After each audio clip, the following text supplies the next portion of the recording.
नमस्ते मित्रों, Aarav Hindu YouTube channel में आप लोग का हार्दिक स्वागत है। मैं डॉक्टर आजाद सर। तो जैसा कि आप जानते हैं कि पिछले दिन की कक्षा में हम लोगों ने जो कुछ पढ़ने का काम किया गया था उसमें था समान ध्वनि वाले शब्द। आज हम चर्चा करेंगे वाक्यांश के लिए एक शब्द। एक टॉपिक है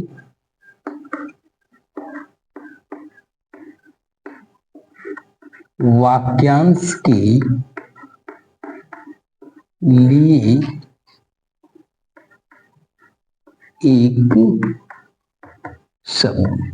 ये देखिए, कहता आज की जो टॉपिक है आपकी वह है वाक्यांश के लिए एक शब्द। यानी इसके कहने का मतलब ये है कि देखिए, आपके पेपर में दो तरीका से प्रश्न पूछ सकता है।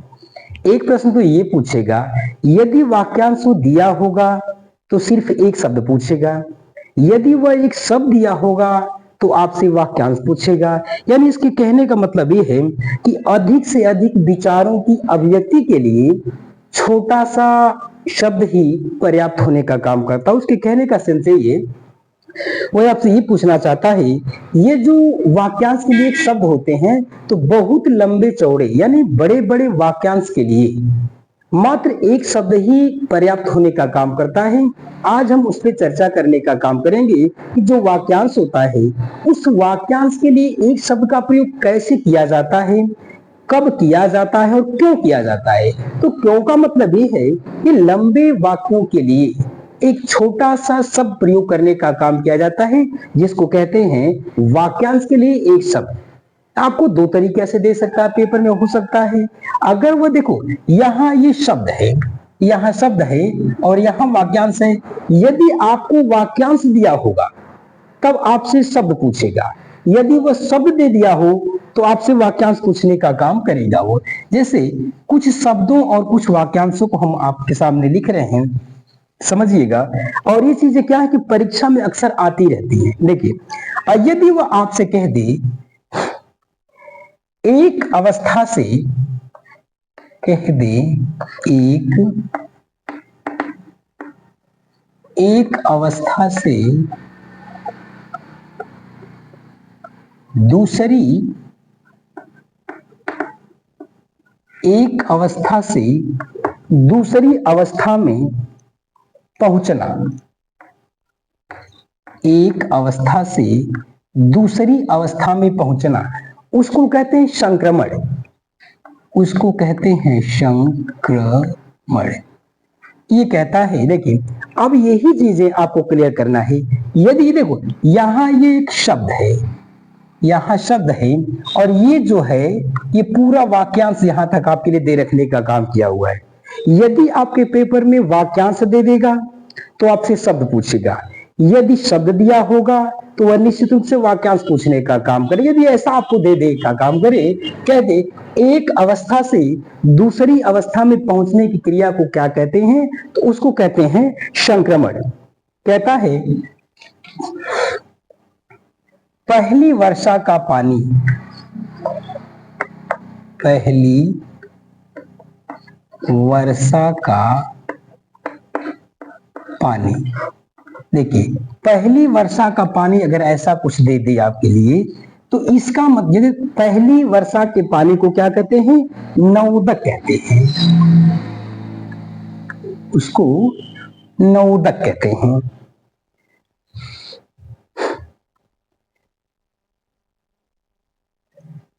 अगला कहता है जिसमें भूली हुई, जिसमें भूली हुई बात, जिसमें भूली हुई किसी की, भूली हुई किसी की बात की पहचान हो, किसी की बात की, किसी की बात की पहचान हो। कहता है जिसमें भूली हुई किसी की बात की पहचान हो उसे कहते हैं प्रत्याभिज्ञान। प्रत्याभिज्ञान, इसे कहते हैं प्रत्याभिज्ञान। अगला कहता है किसी के पास रखी दूसरे की वस्तु, किसी के पास रखी हुई दूसरे की वस्तु। यदि किसी के पास आपकी वस्तु हो या किसी और व्यक्ति की वस्तु हो और उस वस्तु को आप किसी और के यहाँ रखने का काम करते हो तो उसको कहते हैं थाती। उसको कहते हैं थाती। उसके कहने का मतलब ये है, देखिए बात समझिए, ये होता है थाती। यानी उसके कहने का ये मतलब है कि यदि आपकी वस्तु हो या किसी और की वस्तु हो, किसी और की वस्तु यदि आपके पास रख दी गई हो या आपकी वस्तु किसी और के पास रखने का काम किया गया हो, तो आपकी जो भी वस्तु है वह आपकी थाती है, तो उसको आपने दूसरे क्या रखने का काम किया हुआ है तो उसको कहते हैं थाती। यानी आपकी वस्तु किसी दूसरे के यहाँ रखने का काम जब भी करने का काम किया जाता है उसे कहा जाता है थाती। अगला कहता है बिना अधिकार के, बिना कहता है बिना अधिकार के पराई वस्तु को काम में लाना। बिना अधिकार के पराई वस्तु को काम में लाना। कहता है कि दूसरे की वस्तु को यदि आप अपने काम में लाने का काम करते हैं तो उसे कहते हैं अनाधिकृत।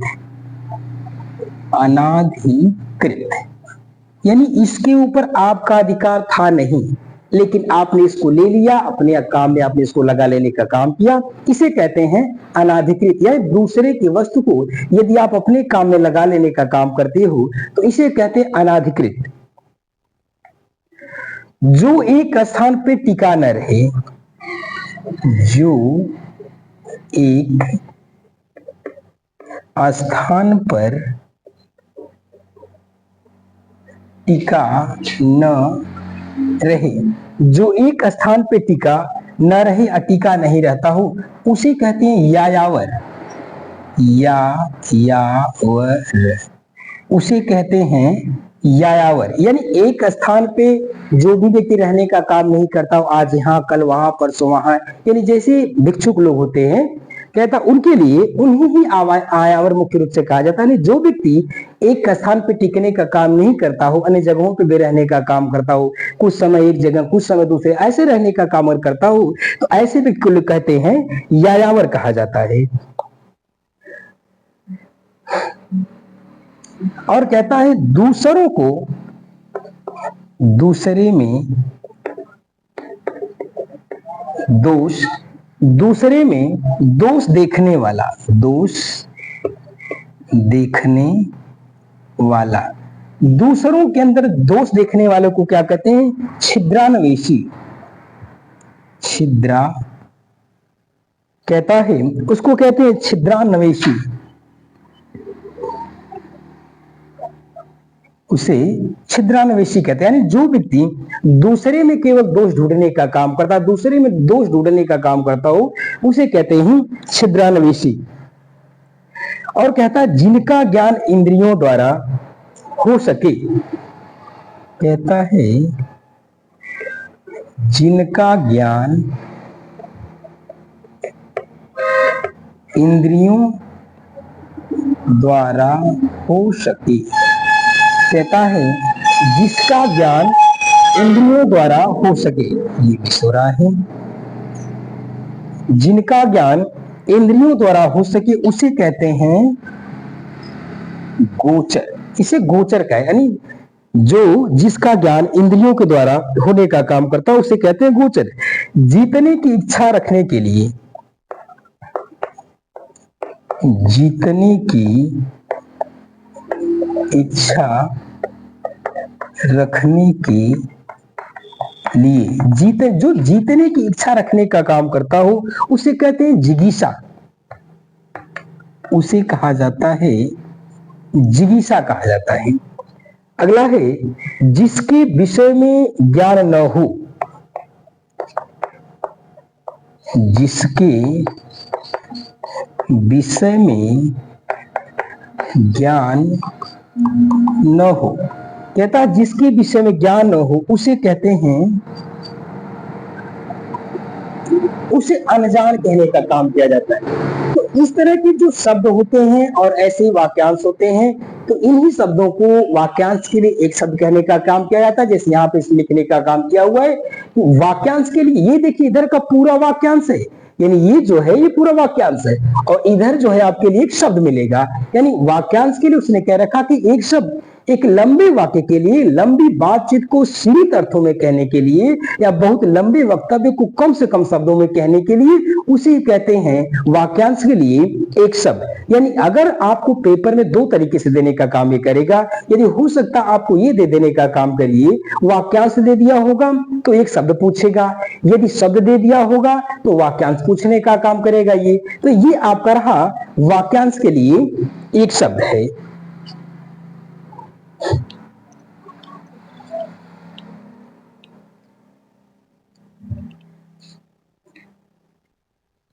तो इतना ये रहा। अब आगे कुछ और वाक्यांशों और शब्दों को हम देखने का काम करेंगे। जैसे इसको हम मिटा लेते हैं, कुछ और शब्दों को आप देखिए उसमें क्या उसने दे रखने का काम किया हुआ है।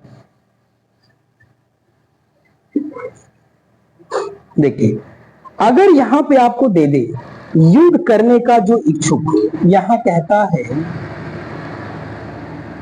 युद्ध करने के लिए, युद्ध करने के लिए इच्छुक, युद्ध करने के लिए जो इच्छुक होता है उसे कहते हैं युयुत्सु। युयुत्सु कहते हैं वाक्यांश के लिए एक शब्द, यानी जो युद्ध करने के लिए इच्छुक हो, जो तत्पर हो, जो तैयार हो, उस व्यक्ति को कहते हैं युयुत्सु कहते हैं। किसी बात का गुण रहस्य जानने वाला, कहता है किसी बात का गुण रहस्य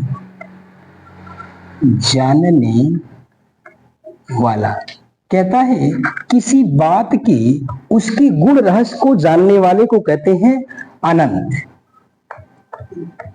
उसको अनंत कहने का काम किया जाता है। आगे कहता है सागर की आग, सागर की आग को, ये देखिए आग जो होती है ना, ये आग तीन प्रकार की होती है। आग के तीन प्रकार होते हैं, एक होता है बाणवाग्नि, एक होता है जठराग्नि, एक होता है दावाग्नि। तो जो आग समुद्र में लगने का काम करती है, जिससे समुद्र का पानी जलस्तर कम होने लगता है, तो समुद्र में लगने वाली आग को बाणवाग्नि कहते हैं। और जो भूख लगता है, पेट में लगने वाली आग को जठराग्नि कहते हैं। और जो आग जंगलों में लगने का काम करती है, लकड़ियों में लगने का काम करती है, उसे कहते हैं दावाग्नि कहते हैं। तो इसको कहते हैं बाणवाग्नि। बाणवाग्नि ये होती है बाणवाग्नि, ये है बाणवाग्नि होती है। अगला कहता है निष्प्रिय का अर्थ,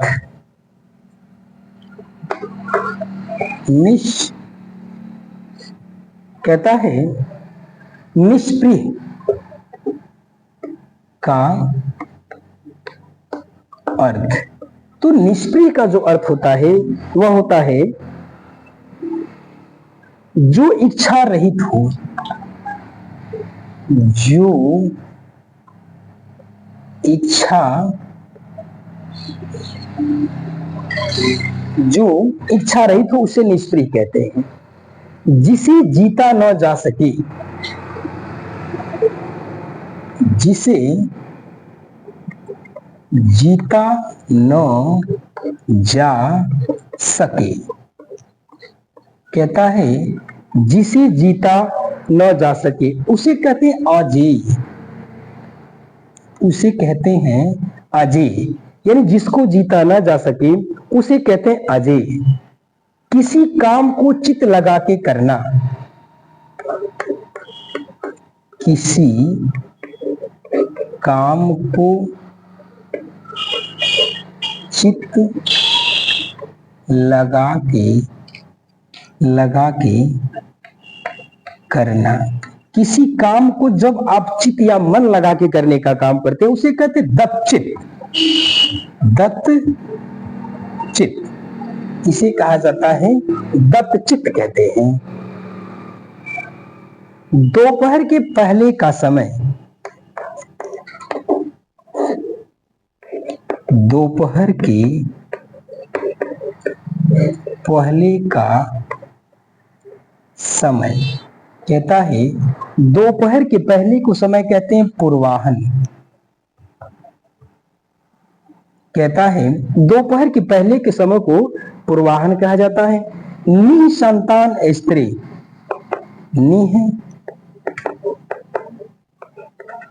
निसंतान स्त्री, निसंतान स्त्री को क्या कहते हैं? बाज कहते हैं। बाज या बंध्या कहा जाता है, या बंध्या कहा जाता है। अगला है जिनका समय एक हो,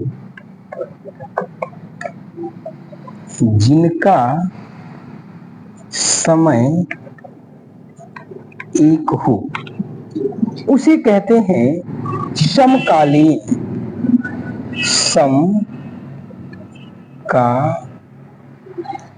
उसे कहते हैं समकालीन। जिसका समय एक बराबर रहने का काम करता हो उसे कहा जाता है समकालीन। जिसको व्याकरण का ज्ञान हो, आगे कहता है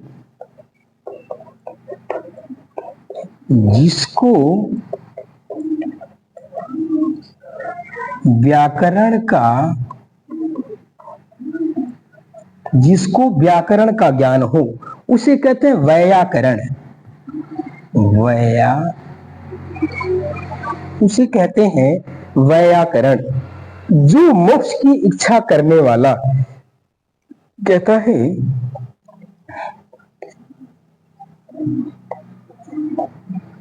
मोक्ष की इच्छा करने वाला, कहता है कि मोक्ष की इच्छा करने वाले को कहते हैं मुमुक्षु।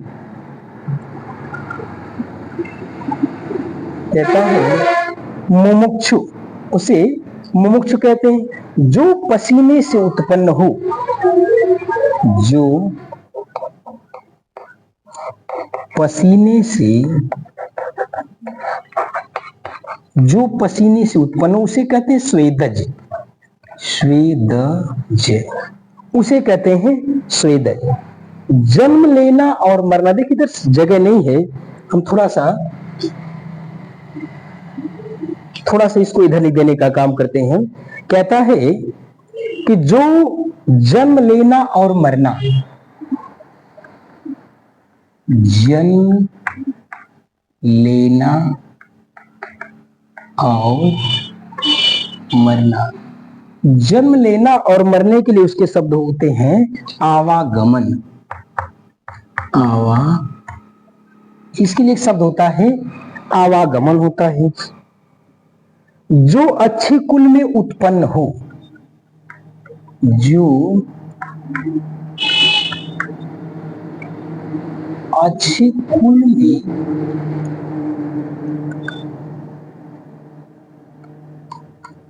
उत्पन्न हो, कहता है जो अच्छे कुल में उत्पन्न हो उसे कहते हैं कुलीन कहा जाता है इसे। ये देखिए आपका रहा, ये जो वाक्यांश के लिए जो शब्द देने का काम करता तो इसी प्रकार का आपको देने का काम करेगा। आपके पेपर में ऐसा आ जाता है कि युद्ध करने के लिए जो इच्छुक हो, तो युद्ध करने के लिए जो इच्छुक होता है उसे कहते हैं युयुत्सु। यानी युद्ध करने के लिए जो उत्सुक हो उसे कहते हैं युयुत्सु। किसी बात का गुण रहस्य जानने वाला, यानी किसी भी बात की उसके गुण रहस्य को वो जान जाने का जो भी व्यक्ति काम करता हो उसे कहते हैं अनंत। अगला कहता है सागर की आग खुद। मैंने बताया कि आग के 3 प्रकार होते हैं। यहां कहता है कि जो आग सागर में लगने का काम करती है, उस सागर में लगने वाली आग को क्या कहते हैं? बाणवाग्नि कहते हैं। यदि पूछ दे प्रश्न कि जंगल में लगने वाली आग को क्या कहते हैं, तो आपका उत्तर होगा दावाग्नि कहते हैं। यदि ये पूछ देने का काम करे कि पेट में लगने वाली आग को क्या कहते हैं, तो उसको कहते हैं जठराग्नि। यदि वो आपको पूछ दे कि जठराग्नि किसे कहते हैं, तो पेट में लगने वाली आग को जठराग्नि कहते हैं। यहां कहता है निष्क्रिय का अर्थ जो होता है, तो निष्क्रिय का अर्थ होता है जो इच्छा से रहित हो, जो इच्छा से रहित, जिसकी इच्छा कुछ भी नहीं, इच्छा रहित हो। आगे कहता है जिसे जीता न जा सके, यानी जिस व्यक्ति को जीता न जा सके उसे कहते हैं अजेय। आगे कहता किसी काम को चित लगा के करने वाला, कोई ऐसा व्यक्ति जो अपने काम में खूब मन लगा के करने का काम, अपने काम को खूब मन लगा के करने का काम करता हो, उसे कहते हैं दत्त चित्त। दे करके, अपने चित्त को दे करके, अपने हृदय को लगा के, मन को लगा के अपने काम को करने वाले व्यक्ति को कहते हैं दत्त चित्त। दोपहर के पहले का समय कहता है पूर्वाहन। दोपहर के पहले के समय को कहते हैं पूर्वाहन। और कहता है निसंतान वह स्त्री जिसके पास बाल बच्चे नहीं होते हैं, उसको बाज भी कहते हैं और बंध्या भी कहते हैं। उसको बंध्या भी कहते हैं और बाज भी कहने का काम करते हैं। ये देखिए मिस्टेक हो गया था, ये इसको बंध्या भी कहते हैं और बाज भी कहते हैं। आगे कहते हैं जिसका समय एक हो, यानी वह व्यक्ति जिसका समय एकदम समान चलने का काम करता है, एक सा रहने का काम करता है, उसमें कोई परिवर्तन नहीं होता है, उसे कहते हैं समकालीन। जिसका समय एक सा हो, एक समान रहने का काम करता हो, उसे कहते हैं समकालीन। जिसको व्याकरण का अच्छा ज्ञान हो, जिस व्यक्ति के पास व्याकरण का बहुत अच्छा ज्ञान हो, उसे कहते हैं वैयाकरण। मोक्ष की इच्छा रखने वाले को कहते हैं मुमुक्षु, यानी जो मोक्ष की इच्छा रखने वाला होता है उसे मुमुक्षु कहते हैं। जो पसीने से उत्पन्न होता है उसे स्वेदज कहते हैं। और यहां कहता है जन्म लेना और मरना। इस दुनिया में जो भी आया है सबको मरना है, और जो जन्म लिया है सबको भी मरना है। इसमें कहने का काम क्या है कि जन्म लेना और मरना, यदि ऐसा वाक्यांश आ जाए तो उसके लिए एक छोटा सा शब्द क्या होगा, उसके लिए शब्द होगा आवागमन। कहता है जन्म लेना और मरना ये निश्चित है, ये प्रक्रिया चलने का काम करता है, तो ऐसे शब्द के लिए एक शब्द आने का काम करता है आवागमन, आना और जाना। अगला कहता है जो अच्छे कुल में उत्पन्न हो, यानी जो अच्छे वंश में उत्पन्न हो, जो अच्छे कुल में उत्पन्न हो, उसको क्या कहते हैं? कुलीन कहने का काम किया जाता है। तो आपके पेपर में निश्चित रूप से एक प्रश्न तो आना तय है। ये जो वाक्यांश के एक शब्द होता है, इससे एक प्रश्न आना निश्चित तय है, एकदम तय है, इससे आएगा ही आएगा। इसलिए आप लोग इस सबको याद कर लीजिए, याद कर उसको समझ लीजिए। देखिए आप किसी चीज को याद करेंगे तो याद नहीं कर पाएंगे, उसको समझ लेंगे तो बहुत अच्छा होगा आपके लिए। तो इसको आप क्या करें, इसको समझ लेने का काम करें। यदि आपसे ये पूछ दे कि वाक्यांश का प्रयोग क्यों करने का काम किया जाता है, या शब्दांश का प्रयोग क्यों करने का काम किया, तो आपका उत्तर होगा कि अधिक से अधिक विचार और भावों की अभिव्यक्ति को कम से कम शब्दों में व्यक्त करने के लिए वाक्यांश के लिए एक शब्द का प्रयोग करने का काम किया जाता है। यानी अधिक से अधिक विचाराभिव्यक्ति को प्रस्तुत करने के लिए शब्द का प्रयोग किया जाता है, जिसे कहते हैं वाक्यांश के लिए एक शब्द। तो आज के लिए इतना ही। आप लोग का पेपर एकदम करीब है, एकदम पास में। आप लोग खूब पढ़ने का काम करें, अपने मित्रों तक वीडियो को पहुंचाने का काम, देखने का काम करें। और निश्चित रूप में यदि आपको जहां बात न समझ में आ रही हो, आपके सिलेबस में कुछ ऐसा चीज छूट रहा हो, तो उसकी चर्चा आप करने का काम जरूर करिएगा। और अगली कक्षा में पुनः मुलाकात होने का काम करेगी। तब तक के लिए धन्यवाद। जय भारती, जय विद्यार्थी।